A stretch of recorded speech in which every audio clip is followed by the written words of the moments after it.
Assalamualaikum, selamat pagi anak-anak. Apa kabar semuanya?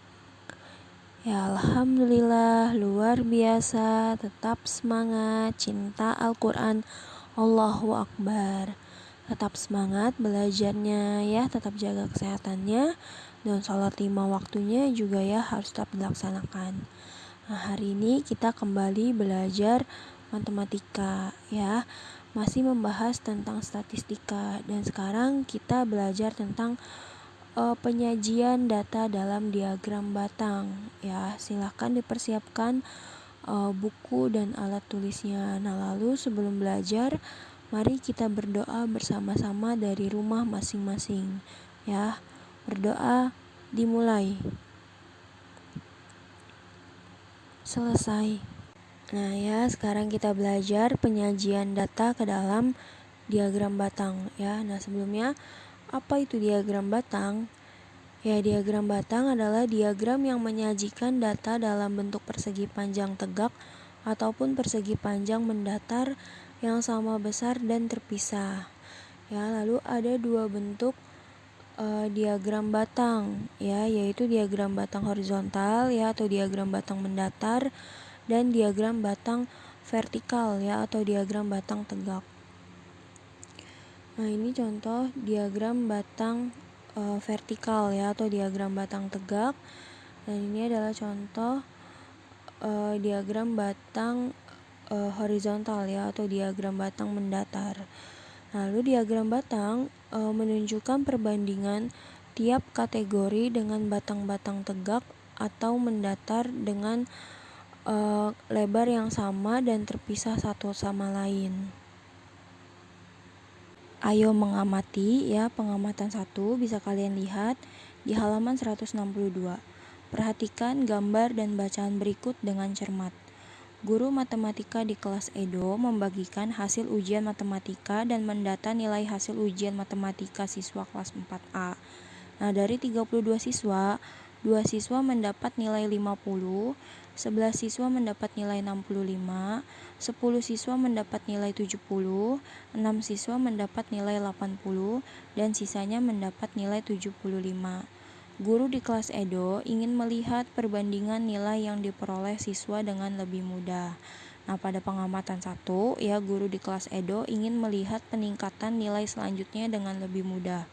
Nah, kalian dapat menyajikannya ke dalam bentuk diagram batang. Nah, sebelum membuat diagram batang, tulislah data yang diperoleh dalam bentuk tabel ya. Kalian boleh membuat tabelnya dulu atau langsung membuat diagram batangnya ya.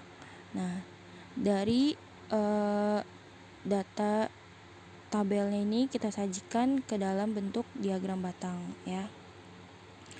Nah, untuk langkah-langkah membuat diagram batang ya bisa kalian lihat di halaman 165.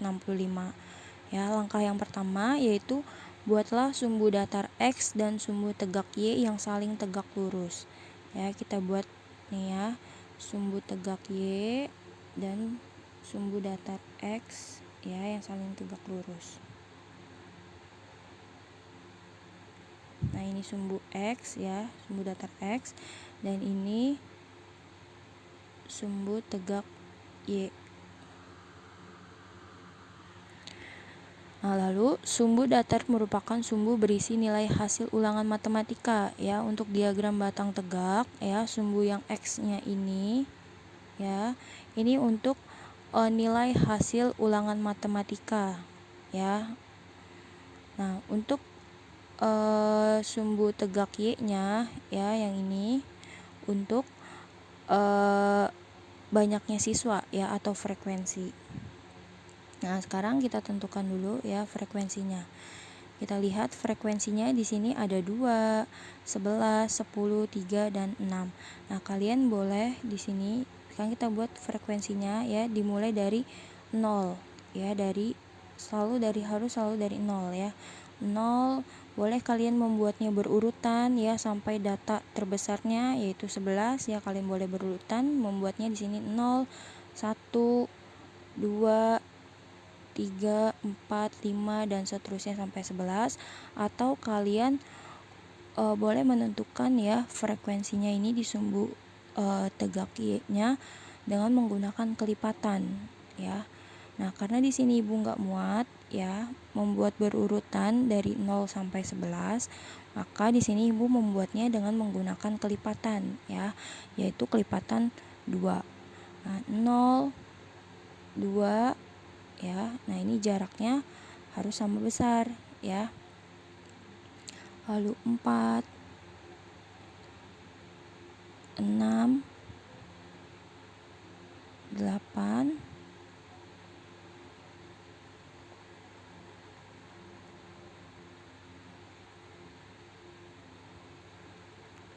10, 12.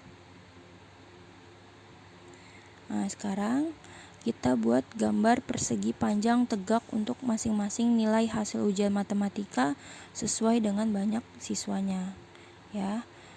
Nah, sumbu tegak X-nya ini untuk skor hasil ujian matematikanya ya. Skor yang pertama yaitu 50. Nih, berarti di sini 50 ya. Lalu kita buat diagram batangnya ya, atau persegi panjangnya. Banyaknya siswanya berapa? Yaitu 2. Nah, 2 di sini ya. Nanti kita buat di sini setinggi atau sebanyak 2. Nah, seperti ini. Ya, lalu yang kedua, skor yang kedua yaitu 65. Nah, 65. Nah, ini jaraknya juga harus sama besar ya. 65 frekuensinya yaitu 11. Nah, karena di sini 11 nggak ada ya, adanya 10 dan 12, maka 11 ada di antara 10 dan 12 ya, di tengah-tengah 10 dan 12. Jadi di sini 11 ya.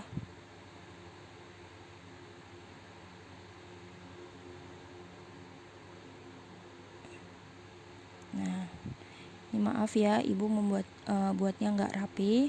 Nanti kalian boleh kalian buat diagramnya dengan rapi ya menggunakan penggaris.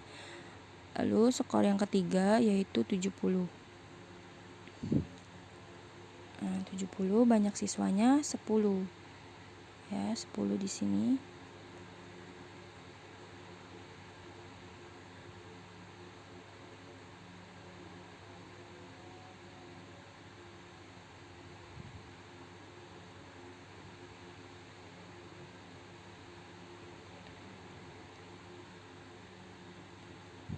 Nah, lalu yang keempat skornya 75.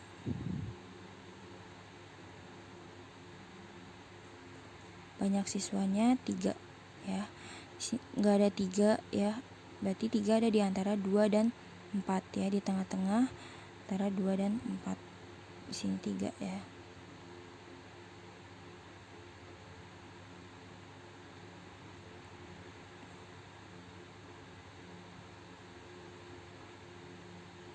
Nah, selanjutnya nilai 80 ya.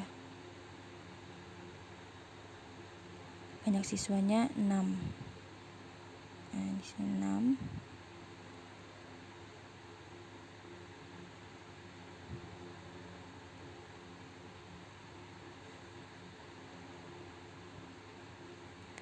Nah, seperti ini ya gambar diagram batangnya untuk hasil ujian matematika. Sampai sini paham?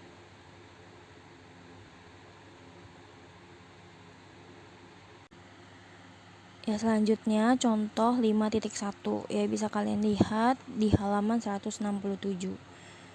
Meli mencatat jenis hobi teman-teman sekelasnya. Data tentang hobi teman-teman Meli ditulis dalam bentuk tabel berikut. Nah, ini ada tabel jenis hobi teman-teman Meli ya. Berapakah banyaknya teman Meli seluruhnya? Berapa banyak seluruh teman Meli? Ya, jumlahnya 40 ya. Lalu sajikan tabel hobi teman Meli ke dalam bentuk diagram batang. Nah, sekarang kita sajikan ya dari bentuk tabel ke diagram batang. Nah, kita buat sumbu datar X dan sumbu tegak Y ya.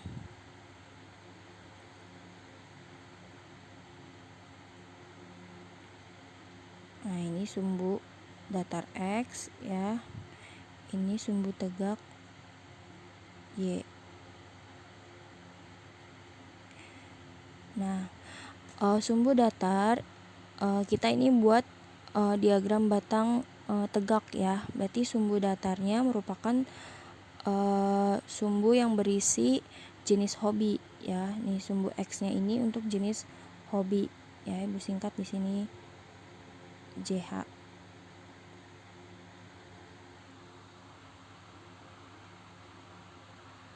Nah, lalu sumbu tegak Y berarti merupakan sumbu yang berisi banyaknya siswa ya atau frekuensi.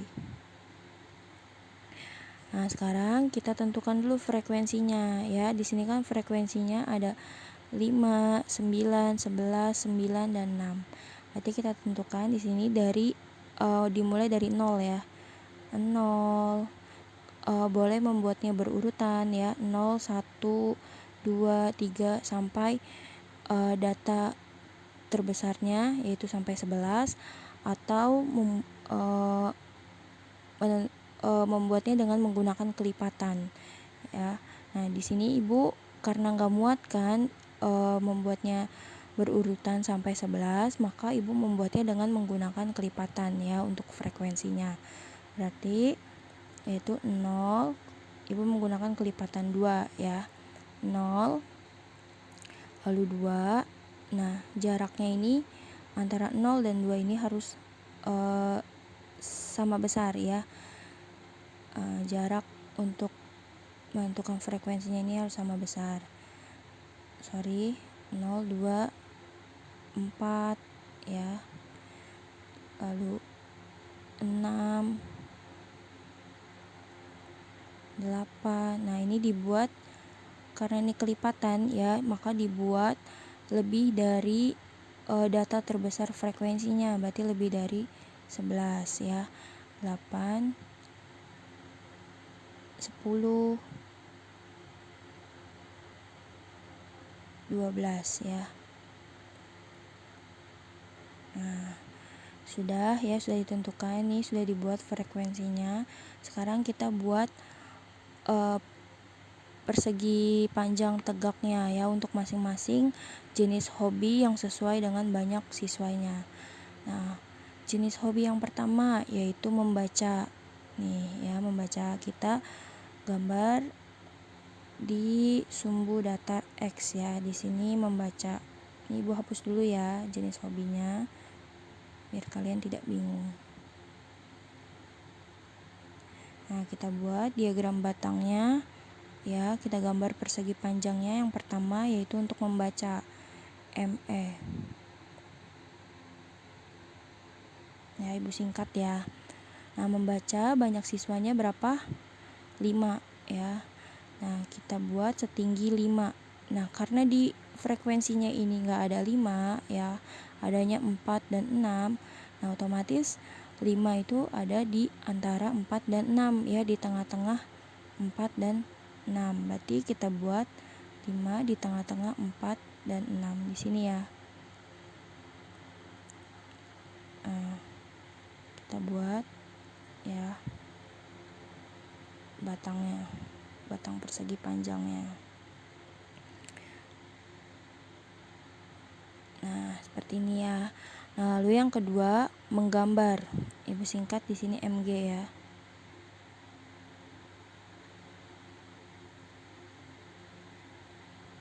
Maaf ya, nih Ibu gambar yang gak rapi. Nanti kalian gambarnya harus pakai penggaris ya biar rapi.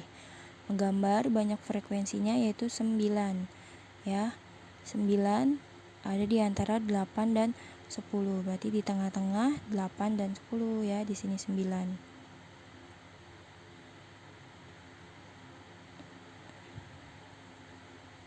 Nah, di sini 9 ya. Lalu yang ketiga yaitu olahraga. Ibu singkat di sini O ya. Olahraga. Nah, untuk menentukan jaraknya juga ya harus sama besar. Olahraga banyak siswanya yaitu 11. 11 ada di antara 12 dan 10. Berarti di tengah-tengah antara 12 dan 10 ya. Nah, di sini untuk olahraga ya. Lalu menyanyi, ya Ibu singkat di sini M ya. Menyanyi banyak siswanya adalah 9. Ya, sama seperti menggambar ya tingginya. Di sini ya menyanyi.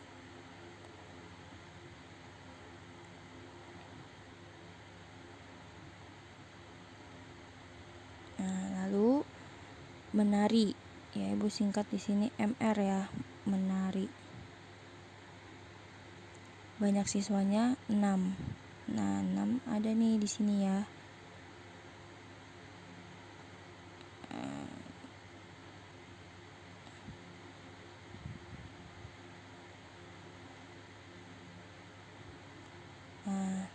Bentuk diagram batang dari jenis hobi Meli ya bentuknya seperti ini ya. Nah, sampai sini paham?